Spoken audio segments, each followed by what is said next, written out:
There's Masters. Great chance here. That does it. Steve McGavin. And for the first time, Colchester United have won a major final. Still Garcia, finally the company arrives and it's in! It's a freak-out goal from Ricardo Carvalho. Richard Garcia wants the credit and the shock is on at the bridge.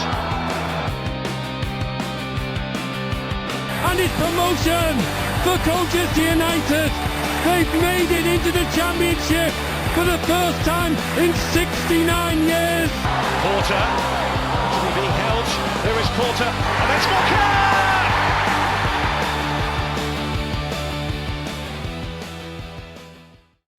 Hello and welcome to Beyond the Barside, the podcast that covers everything Colchester United. I am Aaron J. A big thank you to those who are tuning in on Apple, Spotify and YouTube. You're doing us a huge favour there, but no bigger favour than those sharing the podcast on social media over on X, Instagram and Facebook. You are spreading the word to as many U's fans as possible. And speaking of spreading the word, we are nearly at a milestone as a podcast. We are very, very close to 200 subscribers on YouTube. We're about 12 away at the time of recording. So if you're not already subscribed and you feel like you want to help the podcast out, click that subscribe button. Get us over 200. The field at home, which was probably my favourite performance for quite some time from Colchester United, and a hard-fought 2-1 victory over Gillingham in the Virtue Trophy, and that has lifted the spirits tenfold at the JobServe Community Stadium. Over on the women's side, a tough result for the women's side, who battled bravely against a strong London Bees side, but ultimately fell to a 10-1 defeat. And we look ahead to the Grimsby game. Looking back, Colchester United had a huge victory over Chesterfield, 6-2. Absolutely incredible. And I was joined by Si and Dave to have a little bit of a reflection on what was a great performance. Hope you enjoy it. Welcome back to Beyond the Barside. I am joined as ever by Si and Dave, and the U's are fresh off of a 6-2 victory. That's right. 6 goals for Colchester United. I mean, we conceded 2. You can't have it all our way, but 6-2 against Chesterfield, a side that we thought we were going to get absolutely battered by. A dominant attacking display from the U's. We hit 6, sharp finishing, fluid movement. It was what we all dreamed life this season would look like. Dave, do you want to kick us off? Yeah, well, we seem to be, I mean, I don't know. Are we good? We certainly looked at it then. I just don't know. But exactly. We certainly looked at it. And to be fair, if you look at the previous 2 games at home, against we'll draw a discreet veil over the previous 2 away games against Accrington and Fleetwood. But if you look at the home games against Crewe and Bristol Rovers, maybe not to that extent. That could have happened in those games. Mm-hmm. Certainly couldn't have argued in either of those games if we'd won 3-1, 4-1. So it has been coming. Yeah, didn't expect it. So yeah, it's the first time. There's a few people commented on YouTube and Facebook. It's the first time we've predicted a defeat. And then this happens, so we'll do that again later on in the pod, I think. Seems to be a good tactic. But no, it was, I mean, and just there was just so much positivity. There was so many good performances. I think the first thing to discuss is probably Ellis going straight back into the team. Mm-hmm. It makes such a difference. I think we all knew it would, really. Just he's been such a miss. And just there's such a clarity to how he plays. If you look at how he receives the ball, his body position, he's always thinking ahead. He knows what he's got to do. He's got a plan in his head. He knows where he is in relation and how his body shape is in relation to their players and our players. I mean, the first thing he did, I think it's probably about 45 seconds in the game. Ball goes across the centre-backs, over to him with 40 yards off the pitch in the next 5 seconds. Mm-hmm. Because he knew what he was going to do. He's seen that gap, and he was he was exceptional, but so were a lot of them. Like we look good in every department, and it's really good to see players like. I mean, we can list them. Obviously, Jack Payne gets a hat trick. Fully deserved, getting the outcomes he deserves for the work he puts in. Now starting to really look fully fit after missing pre-season. Everything we discussed about Teddy Bishop in pre-season, all of us, and Jay, when he was on for the preview, said the key to this season is a fit Teddy Bishop. And he's not quite done it yet, done it in flashes, but Saturday was everything you want from him that makes him probably, on days like that, the best midfielder in the league, I think. Yeah. So for the first goal, just it's what you want. He got the ball, drew 2 defenders, beat them, fed the ball out wide. We get the ball from there. Lisby, final ball, excellent, lovely finish for the goal. It's gone a bit not necessarily unnoticed. It's just because there were so many good performances. But I thought Arthur Reed off the ball, not just on the ball, but off the ball as almost a more traditional 6, worked so hard. He was absolutely exceptional in that respect as well. And yeah, just great performances all over. And we've had Jack Payne with a hat trick. We've had Lisby with 2 assists and a goal. We've had Teddy Bishop absolutely controlling the game. I actually think, I don't know what you think, man of the match was Mark Rembick. Yeah. He was unreal as a striker. As just as a forward performance, it had everything apart from a goal. Yeah. But he was influential throughout the game, and there was, the way he brought the ball down and turned and played Lisby in was probably the highlight. That just was just levels above. I also enjoyed him absolutely bodying their massive central defender onto his backside, which was nice to see. And he's so strong, and he looks, it is early days, but we do seem to have, every now and then you will get a lone player that comes out of nowhere. Can't remember the name of the last one, that just comes and just blows everyone away. So yeah, and I think, I'm sure we'll talk about it later on, but he is far and away the starter at the moment up front for me.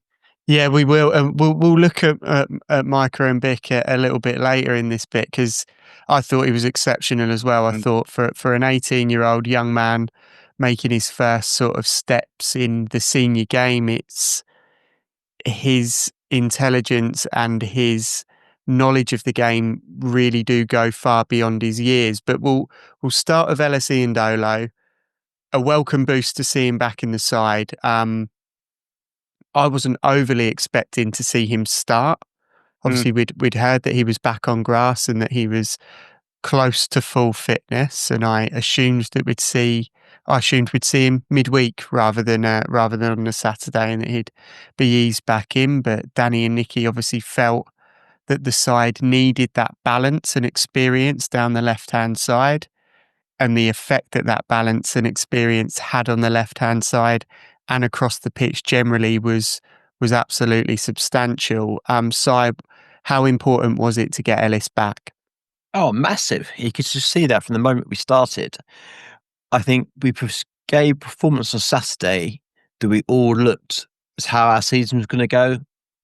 Yes, we might concede 1 or 2 softer goals, but we'll go and score a handful more than them, and we'll say it all came together on Saturday. But I think Ellis being back has definitely brought Bishop and Reed even better together. Because I think Ellis reads the ball a lot better, how he's going to play both of them in and which one to play, allow the other one to run off, etc.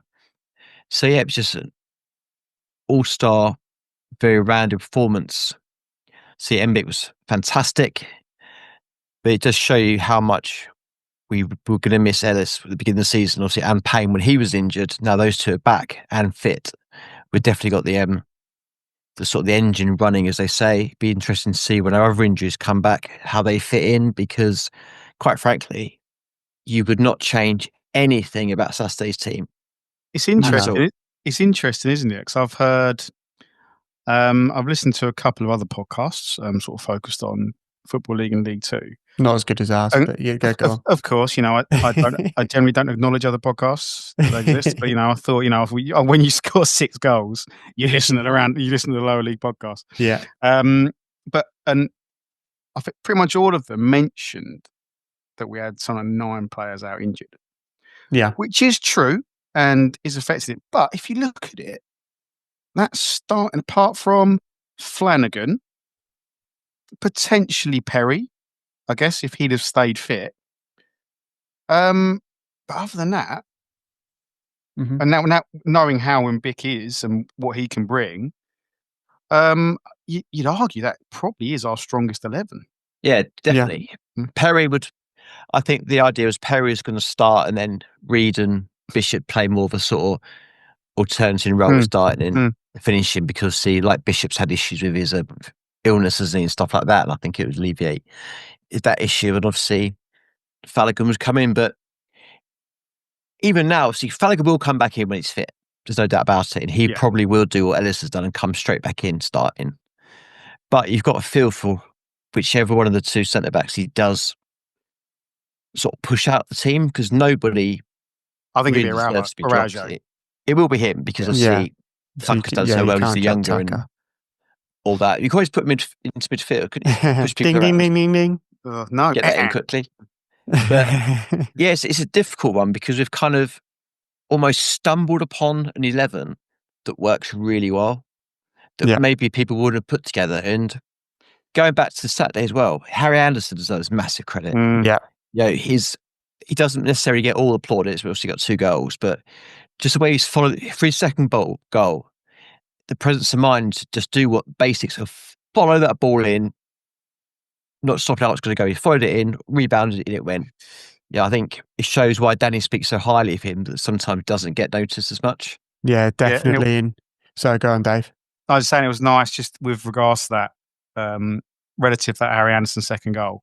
We did have a few things go for us, which is quite nice, that I don't think we've really had the last few home games, because I was where I sit in the East Stand when Jaden Williams did really well to turn, drive forward, and when he played that ball to Tavide, clearly offside. So clearly offside. It was like, yes, it's falling for us, but we deserved it. We could have. We really could have had 9 easily.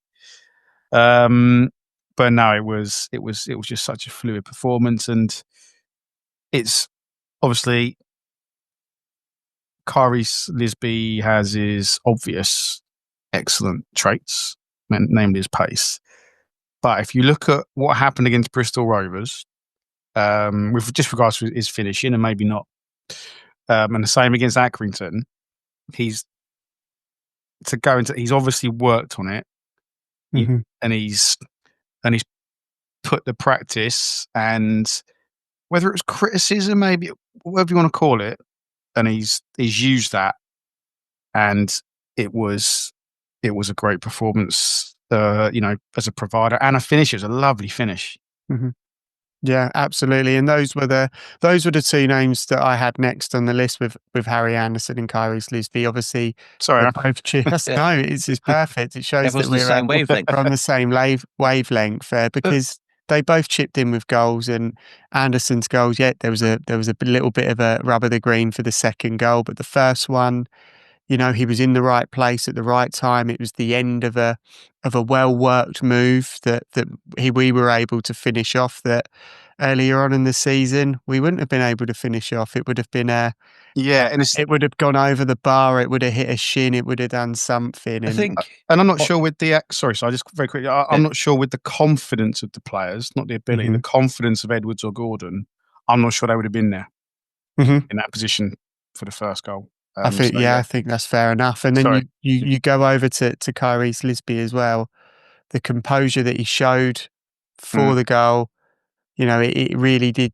It echoes what you said, that he's clearly focusing on that area of his games, and it was really a mature, composed finish. Obviously, a lot of the plaudits go to our hat-trick hero, Jack Payne. Did a sort of chicken manoeuvre every time he scored, which I'm not overly sure why he did it. If anyone knows why Jack Payne started doing that, feel free to let us know in the comments. But it was it was a Jack Payne of old performance, I'd say. It seems like the amount of games that Jack Payne has played this season, particularly in the Virtue Trophy as well, it seems like maybe we're trying to build his match fitness up and keep him sharp and keep him consistent. And it's certainly paying dividends with a performance like that. I mean, ran the game from midfield and it was a superb individual performance, rounded off by a hat trick, which you can't really grumble at. I think going for the talk about the performance as a whole, it very much reminded me of the last German team that won the World Cup. Mm-hmm. As in, there's no one or two standout superstars. There's just a lot of good players working together for each other. And we got the end result. Like you could see, every time we scored, Lisby was celebrating as if he scored it himself. There was no kind of egos or anything like that. It just seemed to be a very much a one-directional team who all in it together. Doesn't matter whether he's scoring, I'm scoring, they're scoring. As long as it's going forward for the team, and if we can keep this going, it'll look very, very promising. Because it's what I said about that German side. There's no one or two amazing players. There's just a lot of good players. And that's what we seem to have now. If we can keep it going, because we are all getting obviously very carried away with the 6 goals and this, but we've got. Any team can do it on a day. A good team can do it consistently. And this is where the challenge now lies. Are we going to do it consistently? Or are we going to revert to type? Absolutely. And it's, I think you said it last week, or at least maybe the week before, that we're very good at doing things on our terms. And when things go against us and our backs are against the wall, that is where we sort of revert to a default state of being quite passive within the game, which you don't want. You want teams to have those principles that Danny and Nicky have tried to instill into them throughout the season and really take the game to an opposition. But obviously there were lots of good performers, particularly the ones that came on towards the end as well. I was really impressed with Jaden Williams when he came on, sort of in a deeper role. I thought he played a few lovely balls through. There was one into Lisby in particular. He sort of curves it round the right-hand side and Lisby runs onto it. It was a really, well-weighted ball. So, credit to him. But I think the standout performer, as you've already said, Dave, was Micah Embick. He's 18 years old. He's strong, not necessarily overly broad, but he is an 18-year-old lad. It's quite surprising, wasn't it? He just the way he held off. It's the way he put that guy on his backside. You don't expect him to be as strong as he is. He's sort of he's not overly. He's not like I'm trying to think of like a bigger centre forward. He's not like a Matt Reed type player, That's your North Star for big. That's my go-to. I'll throw it out there.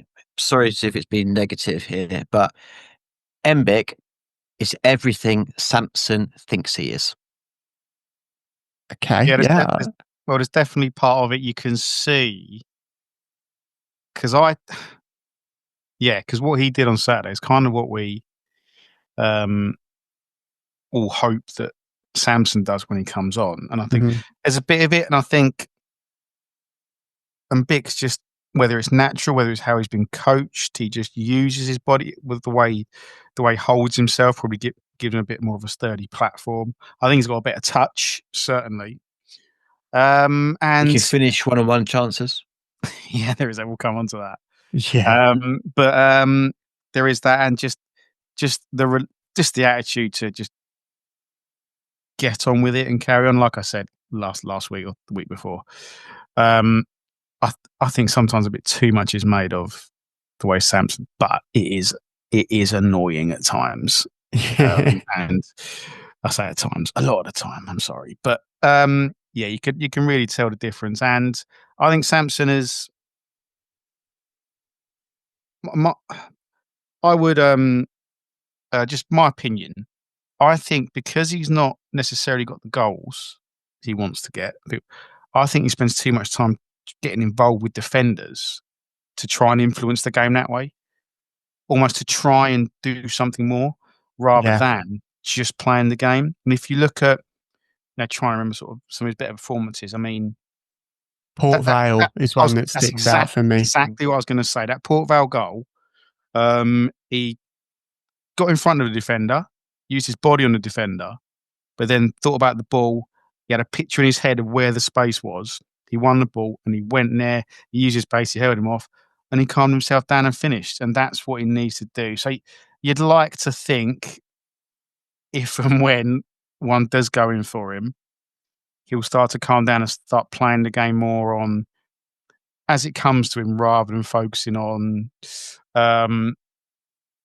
not necessarily the wrong things. I mean, it's all part of being a League Two centre forward, getting involved with defenders and being physical, but just a bit more of the game that he has shown it. He can do it. But yeah, and Bick, yeah, I mean, it's a fair comment. So I think Bick is levels above him now. Yeah, he's a player who, his energy stands out. There's a lot of direct running and confidence in him.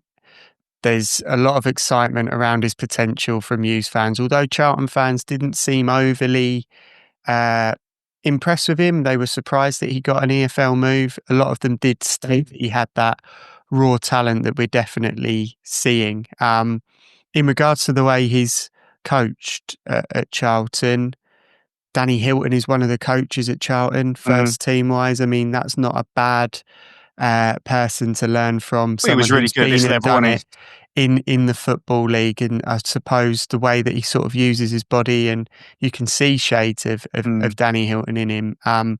For me, the most impressive thing about Micah Mbick is the way he holds the ball up. When the ball comes over the top and he either gets it onto his head or his chest or his foot, he somehow makes it stick, holds the player off, and then brings someone into the game. It's a skill that not many centre forwards have, certainly at his age. And when we've spoken about players before, when we've spoken about Samson in some ways, but I'm thinking more Tom Hopper was a big one for this, where we spoke about how they bring other people into the game. He's really effective at doing that, but he's also really effective at bringing himself into the game. And that extra element to his performance just takes it up that one or two levels, which really makes him a valuable asset. They say don't fall in love with a lone, we're doing it again. Lone player. We're doing it again. But we are doing it again. I think he's fantastic, and I think Charlton Athletic really do have a hell of a prospect on their hands. Not this season they don't. I think he needs about another at least until August. He needs 4 seasons on loan. Yeah, on loan at Colchester in League 2 and League 1. Then we'll get back to Charlton to finish the article.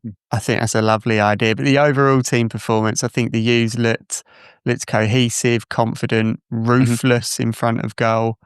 It's our best attacking performance of the season, hands down. I mean, obviously Bristol Rovers, we potentially could have got more, but we didn't. This was everything. We were creating the chances and we were clinical enough to finish them. I put it out for a one-word review on social media. Hannah went with wow. Malcolm went with Mbick, which I completely agree with. Matt went with comprehensive, and Steve simply went with winners. Si, your one-word review, what would you go for? Baseline. Sorry, Si. A 6-2 win. That's the baseline. Yeah, not necessarily the scoreline. Okay. But the performance, the manner, the temperament, and everything. Because even, I know we'll come on to it a little bit, but last night's pizza, Rumbelow, milk, whatever bloody cup it is nowadays, showed that the scoreline wasn't as convincing, but we played with the same intensity, the same front-footedness. Well, when your baseline is, we've shown already in the season we can do it in bits. Last week we did it for 90. So this has got to be where we start, how we are, what we expect. Not necessarily 6 goals, which would be nice every game, but the similar sort of fluid momentum, the pace, intensity on the front foot, the togetherness and the teamwork. That's what we're based on. Fair enough. Baseline. Dave, what are you going for? Complete, really. Complete. It had everything. We were, good off the ball, good in transition, and finally we finished our chances. I mean, I say complete. We let in 2 goals, but it's all part of having those weapons in the team means that might happen. A couple of individual errors, but when you score 6, you can cope with a couple of individual errors. Brilliant. Yeah, absolutely. Dave, thank you very much for joining me and talking about a win.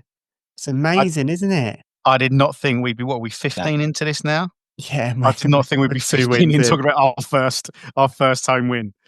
Yeah, wow. Nice. That is nice. That's incredible, isn't it? Lovely to chat to you. We'll catch up again as the U's take on Gillingham in the pizza energy drink car hire trophy. Dave, lovely to chat to you, and I'll chat to you in a bit. Cheers, guys. Cheers, bud.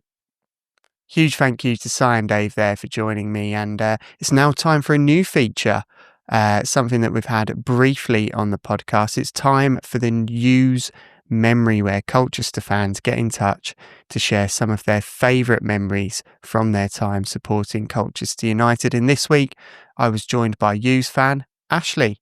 Hope you enjoy. Welcome back to the Beyond the Barside podcast. And we are here with the Use a Memory feature with Use fan Ashley. How you doing, mate? Hello, how are you? Yeah, good, thank you. Yeah, very, very well. So we're looking back into our archives a little bit, some of our favourite memories as Colchester United fans. We've already had the 1971 FA Cup victory over Leeds, but you've gone for something slightly different. Ashley, what is your U's memory? Yeah, it might shock a few. There's been plenty of memories down the years, and Friday's actually my 30th year bought in the club. So I'm just going to take you back to the sort of the first championship season. Mm-hmm. Friday, the 29th of September, Ipswich Town at home. Yes. Personally, for me, it's quite sentimental. I'm an Ipswich lad myself. I come from the town. So do I as well. So okay. Yeah. So you know exactly what it's like for us Collie fans living in Ipswich, especially sort of growing up in the area and going to school here and going through school and being sort of picked on a little bit for being not supporting the local team as such, Ipswich, or a big Premiership team. I took a lot of stick going up throughout the years, and obviously a lot of my family are Colchester fans, Ipswich fans as well. So as you can imagine, it's been sort of quite a few years supporting the club with not much to shout about. So that Friday night, as soon as we got promoted, that was the first fixture. I think when them fixtures come out that I look for, certainly. I know we were very fortunate that year. We had Norwich, we had Southend in our division as well. So, but for me, to play in Ipswich, Colchester playing Ipswich in a competitive game was always going to be special. That first game. Yeah, it was brilliant, wasn't it? And at Layer Road, under the lights, live on Sky, it was a perfect storm, wasn't it? Oh, absolutely, mate. First meeting in 49 years. I think they'd pipped us to the I think it was the old sort of Southern League title, and where we'd missed a penalty, and they'd gone up because of that. Sort of rewinding that 50 years prior to that, 49, 50 years prior to that. So yeah, going into this game, there's a lot of sort of hype and a lot of build up. Obviously, we were being managed by Grant Williams at the time. He was ex-Ipswich legend, and that sort of added to it as well. And yeah, it's just the whole. At the time, I was working for the East Anglia Daily Times, the local newspaper in obviously report on Ipswich as well, and all the build up was about sort of coming into the game. It was very sort of like belittling of Colchester, as you'd expect from sort of like as it had been for years. So yeah, I mean, that night I got into the ground early, parked up usual spot, not far from just along Drury Road, walked up with my dad, and you could just feel the buzz straight away. It felt like a cup game, I think, walking up into the ground that night, and it was still quite a nice sort of light evening, and sort of like as the summer was drawing to a close, and quite warm as well. And I remember just buzzing for it, mate.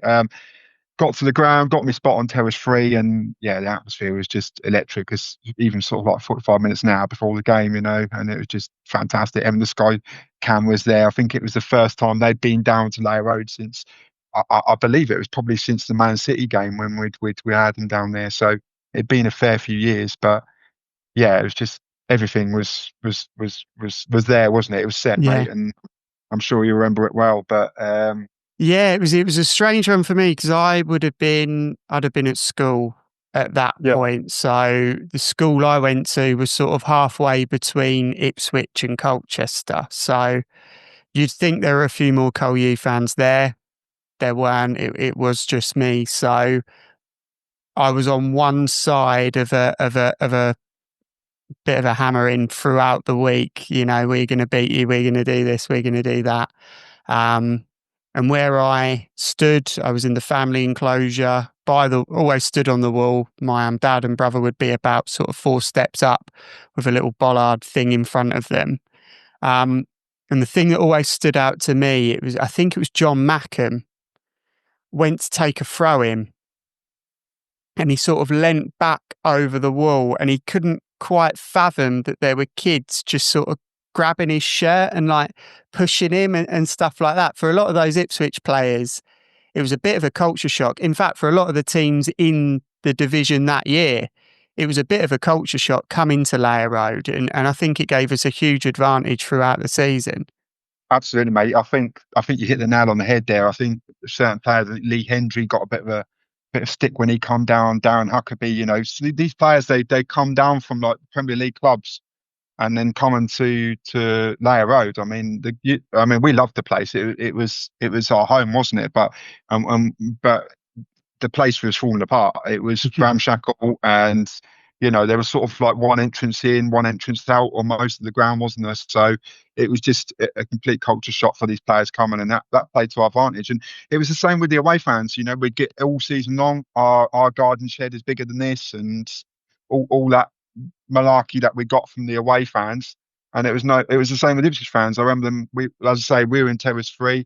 We had the away fans to our right, and they were, as I say, they were giving us stick, and it just felt like if we can stick it up to them tonight, especially on Sky Sports, it'd be amazing. And I think it really kick-started the season, didn't it, for us? I think we'd had a couple of victories, obviously, prior to that, but it really got us going. I think that really gave us the confidence to go on and have a good season. But I think for me, just that Doogie as well, when that shot from Kewitt that got parried, Doogie had to be him, didn't it? The man, the legend himself, and he's standing there a couple of yards out, and he's just tapped it home. His first goal in 3 years, and just the way he wheeled off right alongside that main stand side, and it was just you felt like his frustration of the previous 3 years with his injuries and what have you, just all being let go in that single moment there. And I think we deserved it on the night. I know Ipswich had a dubious goal allowed in the second half, but we had our chances too. And the way we played that night, it was just epitomised that whole sort of time being a Colchester fan. It was heart and soul every performance, wasn't it? Especially that season at home, and that's what done us proud, didn't it? And obviously we went on from there. We had the bragging rights, obviously, until the January that we turned Ipswich over. Obviously, they'd done us at Port Road, but we obviously had the last laugh at the end of the season, finishing them above them in the league and being the sort of highest placed team in Anglia that season, weren't we? So just a memorable season. So I think for me, mate, I could have gone for any game, most games in that season. There's some really, really big highlights for me, and obviously going back further as well, some games I could have pulled out, but for that specific reason, it was sentimental for me. And I remember going out the next day in Ipswich Town on the Saturday, and I had my Colchester shirt on, and I got a few dirty looks, but I had the biggest grin, smuggest grin walking around that town centre the following day, mate. And it was brilliant. It was brilliant. Yeah, definitely. I think, you've hit the nail on the head with everything about that game. Obviously, the local rivalry that Ipswich don't tend to take as seriously as we do. The sort of at times patronising tone that Colchester are sort of referred to in. And I felt a little bit when they were in League One, they sort of treated every team like that. From watching a lot of the from the YouTube videos where they were talking to fans of teams in League One, it was almost like, you know, you're privileged to be here. Well, no, we're in the same league, we're equals. I know they went up eventually, but do you know what I mean? There was always that sort of attitude that comes from the fans, and Colchester often do have a little bit of a chip on their shoulder a little bit when it comes to Ipswich. And, you know, there's history there. Burley going from Colchester to Ipswich is still a big thing for a lot of supporters. I don't think they'll ever forgive him. No. And Carl Dogood being the person that scored the goal, I mean, it's written in the stars, isn't it? Someone who is Colchester United through and through. Absolutely. Scoring that goal against our rivals is massive. It was special. I've been there at Wembley when he'd missed the penalty in '97 in the Windscreen Shield final and watched him cry.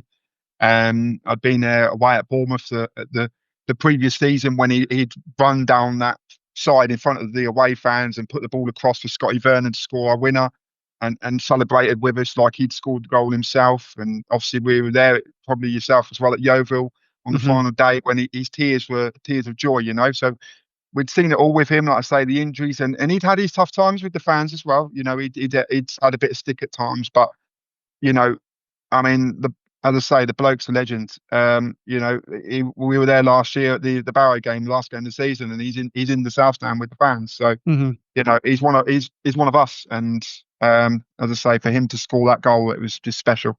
Yeah, definitely. And I think you've chosen a great memory there. I think, as you say, any moment from that season is a pretty special one. I mean, maybe not the Stoke game, but every other sort of game that we played that year was always really, really memorable. So yeah, that's a great memory to have. Cheers, Ashley.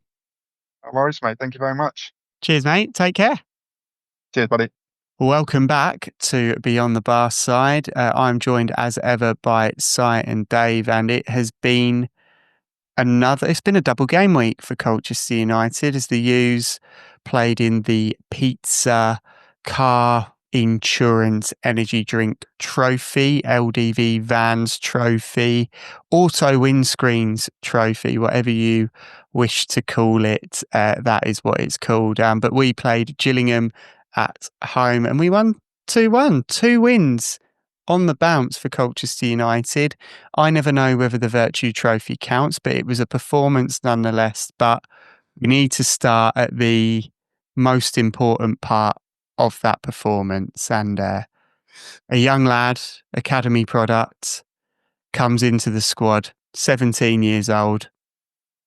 He puts in a good performance, an assured performance, not a performance that necessarily stands out, but a performance where that player has done his job and really, really made a good account of himself. And he looks into the South Stand and sees a grown man at the back of S2 weeping with joy. Si, how good was Ronnie Harvey?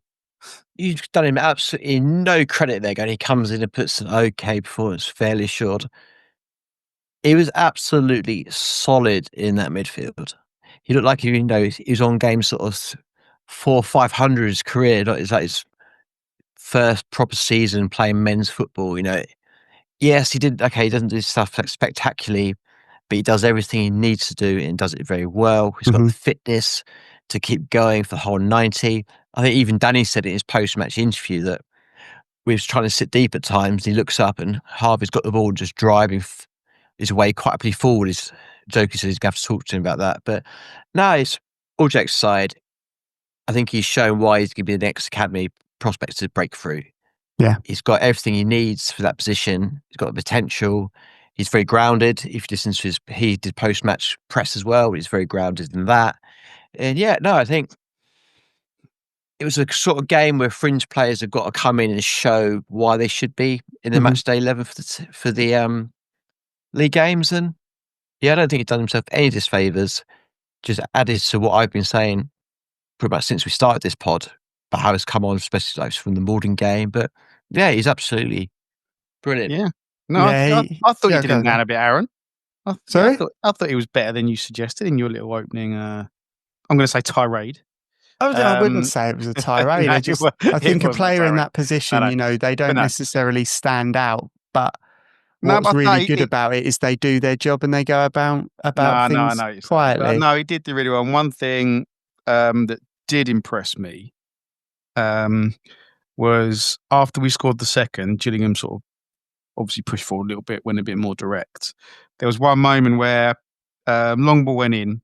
He was sort of positioned on the edge of the box and it dropped to him. And how often do you see not just young players, but even experienced players either just hack it away to the opposition so they can just do the same thing, come right back at them, or slice a clearance so everyone's sort of out of position and having to readjust.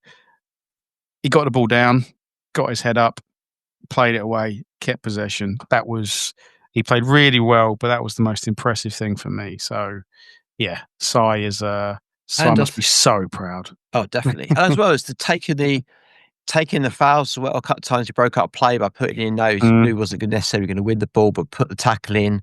Yes, he conceded the free kick, but it's just what we needed to break up play. And yeah, I think the biggest praise that I could give him was if you were to take all the sort of age statistics, everything out of the equation and show someone the team and say, right, pick the young lad. Who is he? From how he played, it would not be really hard you'd be picking, because how he plays with maturity and experience way beyond his age. He's a very mature head on young shoulders. It's something we've got to look after. Yeah, was that something that you sort of had a word with him about when you were giving him a lift to the game, or? Well, it's people are going to start some horrendous rumour here, isn't it, sort of thing. I swear to God, right? I'll meet this poor guy one day. He's just going to run, isn't he? Going to be terrified. He's gonna pull some sort of alarm out. Yeah, but like the first time anyone's ever had a restraining order against someone they've never met. But like, yeah, Sai can't join us on the podcast this week because he's not allowed in the ground anymore. No, where you sit in S2, you're right at the back. I think you'd be right. Maybe if I get even if he's taking a corner down there. Yeah, even if he's taking a corner, you'd be right. Let's keep this fairly PG. I don't want to do too much editing. Yeah, but no, all jokes aside, though, I'll say punchy. But no, he's a player I've got a lot of time for. Yeah, and I think he's definitely going to be very good, and will be, if he carries on like he is, one of these players that we can refer back to as come through our academy and has got on to bigger and better things. Mm-hmm. Yeah, definitely. Yeah. And obviously, all said with tongue in cheek. Obviously, you've been a big advocate of Ronnie Harvey since the beginning, and I think his performances are starting to show that maybe you do know what you're on about, because he's put a good account of himself in every time he's set foot on the pitch. But there were other players that came in and gave an assured performance. I thought Jaden Williams did really well. Mm-hmm.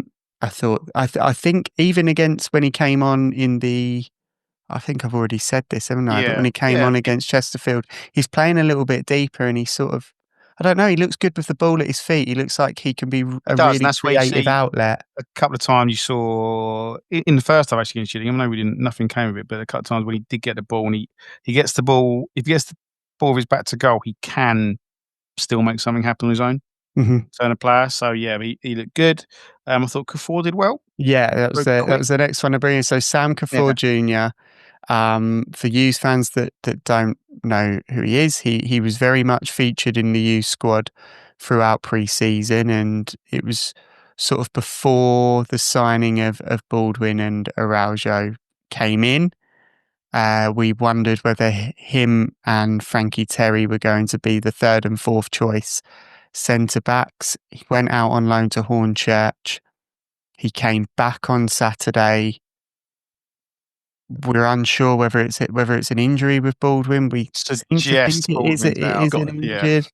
But he's now featuring in the squad. He's from very good stock, given that his dad played for Bayern Munich amongst other clubs. So there's that element to his game there.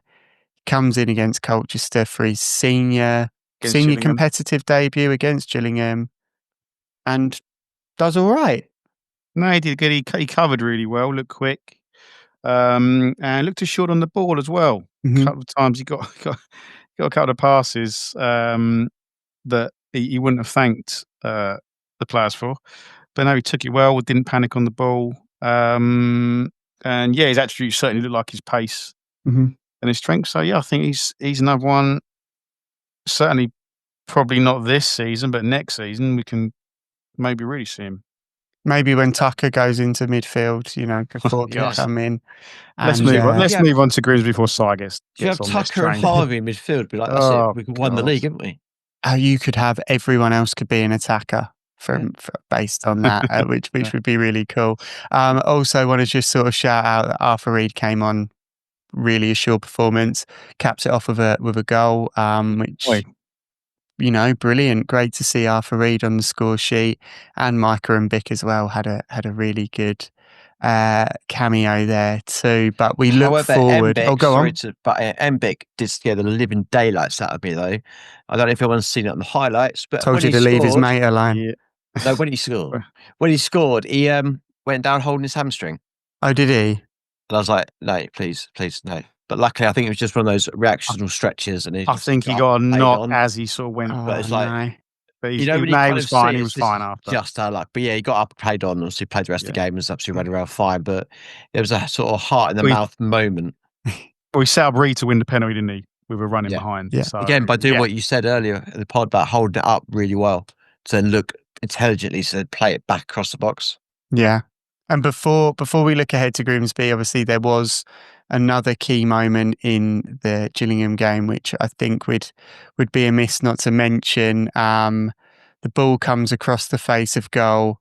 Samson Tavide opens his body up to sort of slot it into the far corner, and it almost gets itself into the David Lloyd car park. It was that wide. Where are we at with Samson Tavide? I got a message from a couple of people saying, "Oh, you should talk about Samson in today's episode." So we will. Yeah. And where are we at? I feel a bit sorry for him. I don't think he's focusing necessarily on his strengths, like I alluded to earlier on. Yeah. And I don't think that's helped. He needs to get himself back on track. And you can't underestimate, I don't think, the toll that, he's a young man, and it was obviously far enough down the line with going to Luton. Mm-hmm. That I imagine contracts probably been agreed. And so to go from thinking, he obviously got in the mindset and just know it would affect him professionally, how it would have affected him financially, then have that taken away from you pretty brutally, really, in regards to professionally. Mm-hmm. I don't think it can be underestimated, sort of what that does. And yeah, I think in some ways he was trying a bit too hard, and he had a couple similar on Saturday that, for Anderson's second goal, he really should have finished. And I think one thing before the Gillingham game, there was 3 players having just a sort of training session, just to sort of get their work in for the day, I guess. Ellis, Teddy Bishop, and Goodwin. Now, and Bick is at the moment, it's only 2 real games, playing really well, but based on how he's played the last 2 home games, certainly. And I think the first half of Fleetwood, but he is a nailed on starter. When Goodwin's fit, I'm not sure where that leaves Samson. He's not going to play wide. He's not going to play deep. I don't think Goodwin plays deep. And that might have a knock-on effect to Williams, which would be a shame for him because he's starting to actually show glimpses of what he can do. I don't think he's put it together really to have a massive influence on the game yet, but you can really see that why we signed him, I think, in some of those little cameos. So yeah, it's Danny's got quite a man management task on his hands there, I feel. Absolutely, yeah. It's a nice headache to have from a fan's perspective, but I'd imagine there's a lot of difficult conversations that are to be had in the future for Danny and Nicky Cowley. Si, where are you at with it? So I think we've got to take it, when we do criticise him, is very much as a football side of life, because off the pitch, He's a really nice lad, good to speak to. He does a lot, see, for like disadvantaged kids. He's got his charity football team going. He looks after his family well and stuff like that. So we've got to very much keep it. It's not personal towards Samson. Mm-hmm. It is purely just where is that football wise at the moment. Yeah. And sadly, it's just not cut it for him. I think that miss last night summed it up massively. Sort of Samson a couple of seasons ago would probably just finish that without even looking. Mm-hmm. This time we're sort of looking to see if it's gone out for a corner through a goal kick or a throw in. That's sort of how we've changed. And yeah, as Dave says, Mbic will get the nod at the moment. Goodwin, when he's fit, will get the second striker role when he's on the bench. So it's Samson's got to see what he's going to do next. I think in January, it'd probably be good for all parties if he does get a move somewhere, whether it's on loan or whether it's actually a permanent move. I don't know. But I just think it's time to sort of part ways. He's done what he could for the club. We've done what we can for him, and sort of say thank you very much and all the best for the future kind of thing. And that's no disrespect to him as a person. That's purely just down as a footballing life, if you like. No, and I think you've touched upon a really important point there, Si, because sometimes the criticism is about him as a person. Like, people criticize his general demeanor and sort of paint him as a person to be this villain, and it really isn't the case. As you say, he's the way he works with the community outside of football and with the charity football team that he's got, and the way that he supports his family and the needs they've got there. It's very much, he's very much a lovely young man that lots of people should aspire to be, but obviously it's not quite clicking on the football pitch, and those two things are very different, and they can be treated separately. You don't need to sort of, tarnish someone's whole personality by how well they kick a football around the pitch. But we look forward to Grimsby, and it's a tricky one. It's a side that sit third in League Two. It's a side that have a manager that many Colchester United fans were keen to have themselves in David Artell. They've got some really good players on a rich vein of form, like Jazz Cabia. Christy Pym has got that experience in the goal for Grimsby. It's another potential tricky game, but as we've alluded to before on this podcast, it's the sort of tricky game that Colchester come out and win 6-2. So, Dave, do you want to get us started in the Grimsby predictions? Yeah, really tough game, and like we've already said earlier on, this is a test now. We backed it up as a squad against Gillingham. We definitely deserved the win in that game. And now it's up to the first 11 to do the same, really. And like, okay, I wouldn't change anything. Mm-hmm. Nothing. You don't win 6-2, and then the only would don't be critical after a 6-2 win, but the only player who maybe wasn't at the same levels as the others was Vincent Young, quite erratic, especially in the second half. The second goal was down to him. Yeah. But I don't expect it to change at all. Interesting to see if Goodwin comes in, whether or not that means, and obviously Edwards is back. Mm-hmm. Now, can you say that Edwards should come straight back into the squad ahead of Gordon or Williams? I'm not sure. And then if Goodwin is fit, does he push Williams out? Does he? Yeah. Williams gives you kind of more options than Samson does. So yeah, like we just said, that's a real. It's harsh decision. on Williams, isn't it? Because as you said, that we've spoken about him a lot. The cameos that he's had, he's really been effective. But actually, I've been quite impressed with John Kamani Gordon over the last few games as well. In the cameos that he's had, he seems a bit more confident and a bit more direct and a bit more attacking. And it would seem unfair for him to find his confidence and his feet for him to then be taken out of the match day squad for someone who potentially doesn't have that run of form in them at the moment. But You then look back historically, Edwards has made far more goal and assist contributions than both of those put together. It's a form is Yeah, temporary, class is permanent argument, maybe, that who do you go it with the is. person that's been consistent over the last few years, or do you go with the people who are in a run of form now? It's again, it's a good problem to have, but a headache for Danny and Nicky to contemplate nonetheless. I Yeah, they think if might. it was Sorry, me, go on. sorry, Dave, I'll No, say, if it was me, I wouldn't change anything. As long as no one's carrying knocks or injuries, it'd be exactly the same Mhm. who go to Grimsby a Saturday, purely because it's this message of you play well, you get your spot. If you're out of the squad, you've then got to earn your spot back. I think if you start dropping fringe players for other players that we know have played well, it sends the wrong message out to a lot of the squads where players are pretty much feeling undroppable from a matchday squad on name rather than form. Mhm. And secondly, I think it would do us good to go up there with the same squad, put a good performance in just to prove it wasn't a flash in the pan and Mhm. we are heading in the right direction. Because if we had changed even one or two players on the bench, which we had no doubt we will, I just feel it opens us up to the criticism of, well, it was working on Saturday. Why have you changed something that was working, kind of thing? Yeah.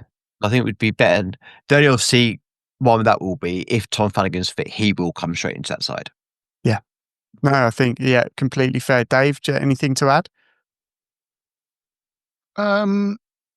Yeah, not really. I don't think. And just Edwards didn't do anything against Gillingham that would you say, all right, he's got to be straight back in the squad. He was still wasn't his usual self. Just still, tried really hard. But yeah, just didn't quite click for him again last night. He was trying to be positive, but yeah, nothing. It wasn't a performance that cemented him back in the squad. No. So yeah, I agree. I'd just keep it exactly the same. Why change after that? Yeah, no, absolutely. So we'll look ahead to the game itself. Obviously, tactical approach. I think the U's are going to be setting up exactly as they have done Mhm. all season. The principles that Danny has alluded to numerous times over the course of this season seem to be coming into fruition. So I don't think we'll see many surprises. I think we will set up and line up exactly the same way that we did against Chesterfield. But we'll go for a score prediction. Si, what are you thinking? As it worked so well last time, we're going to get battered. Mm. Yeah. No, the Barside, I hate to put a down on it, but I have got a good feeling about this. I think we will do well. So I'm going to go for a 2-1 win. 2-1 win. I like it. Go for it, Dave. What are you thinking? Um, yeah, obviously, I think 1-1. Mhm. But I think it's continuing that momentum and that the positive display, hopefully a 90-minute display against a good team away from home. Mhm. A draw, if you play well and you're in the game and you get that point, that still is momentum. I think it'd be great if we can win. I think we definitely be great if we do win. I certainly think we can. Yeah. But a big win against Chesterfield, who are a good team. They still will be up there thereabouts. A point away at arguably the best team in the division. I know not top of the league, but arguably the best team in the division so far this season. And then if we can then back that up and be in classic Col U, we'll lose 1-0 at home to Harrogate. But if But we we'll can be then well fed. but yeah, well, no, we're at home. Oh no, it's a home game, isn't it? That's a kick in the teeth if we lose that doubly. But you play if you'd have said Chesterfield, Grimsby away, Harrogate at home. Mm. 2 weeks ago we might have said, maybe 3 points against Harrogate. But now if we come out of those three with 7 points, then going for some more tricky games, then that'll be real momentum. So just another 90-minute whole team committed performance, I think. Yeah, I like it, definitely. I think it could be the start of a real good run for Colchester, and not too dissimilar to last season where we had a very slow start trying to to bed in. We thought things would click a lot quicker because we kept the core of the squad together. Injuries and other things have sort of decimated that core, and we've had to try and gel and get some form of fluidity together. So I'm thinking, similar to last year, this win that we had against Chesterfield will kickstart a nice winning run. So I'm going to go 2-0 Colchester. Nice.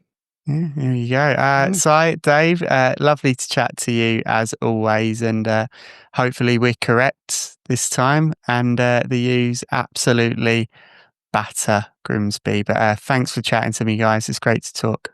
Cheers, guys. And that's it. That's another episode of the Beyond the Barside podcast.